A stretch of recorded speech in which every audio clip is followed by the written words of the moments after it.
On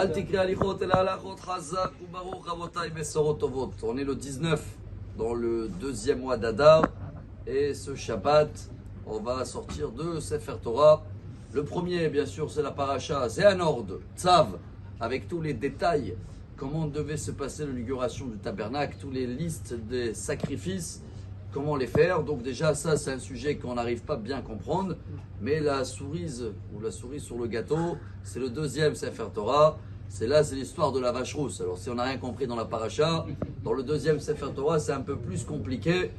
Et on avait cité plusieurs fois que c'est le sujet qui confirme comme quoi on a un patron, on a un Dieu, on a un maître, on a un père, qu'on ne peut pas le comprendre toujours, et heureusement pour nous. Parce que si on pouvait tout comprendre, alors le jour où on n'aurait pas compris, on aurait dit alors je ne fais pas. Mais si tu sais d'avance qu'il y a des choses, que c'est ça quelqu'un qui drive le monde et qui gère tout, fais-le confiance totale même si tu ne comprends pas. Mais on a quand même un devoir de comprendre un petit peu des petits détails. Il y a dans les commentaires, même si à la fin tu vas te bloquer, comme il dit le roi Salomon, mais il y a un détail incroyable, celui-là qui était impur.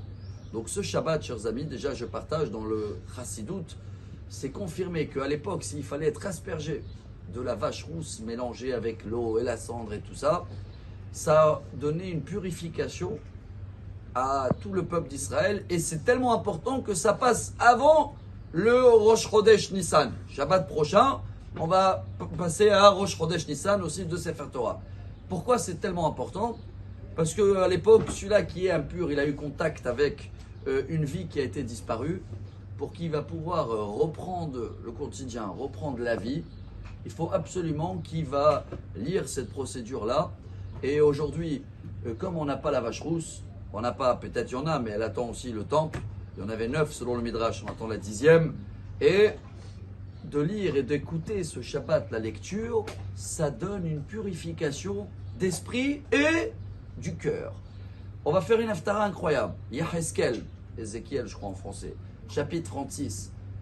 Dieu dit Vezarakti alechem teorim. Je vais vous asperger avec de l'eau pure. Vasiroti et lev even venatati lachem lev basar.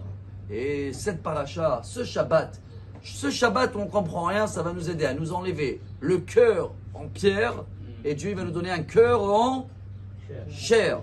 Les Breslev, ils aiment bien ces mots-là. Lev basar, c'est les lettres de Breslev. Ça veut dire qu'on va devenir beaucoup plus pur, pas seulement dans les pensées, hein, chers amis, même dans le cœur. Et qu'est-ce qui peut nous aider à bien profiter de ce Shabbat ? Aujourd'hui, quand on n'a pas la vache rousse, la lecture, elle peut nous aider, mais il fallait être aspergé Bayom HaShelishi ou Bayom HaShevi. 3e jour et 7e jour. Pourquoi ? Ça nous dépasse. Mais un message qu'on peut tirer au nom du Shla Kadosh pour ce Shabbat, chers amis. 3e jour représente la Torah. Vous savez que la Torah, dès qu'on a marché 3 jours sans Torah, l'eau elle est devenue amère. Et c'est de là-bas où on apprend que tous les 3 jours, il faut absolument écouter la Torah. C'est pour ça qu'on sort la Torah tous les lundis, les jeudis, les samedis. Donc aujourd'hui on a la Torah, ça purifie la tête et le cœur aussi. 2, ou Bayom HaShevi, on a classé le 3, c'est quoi le 7 ? C'est Shabbat, chers amis.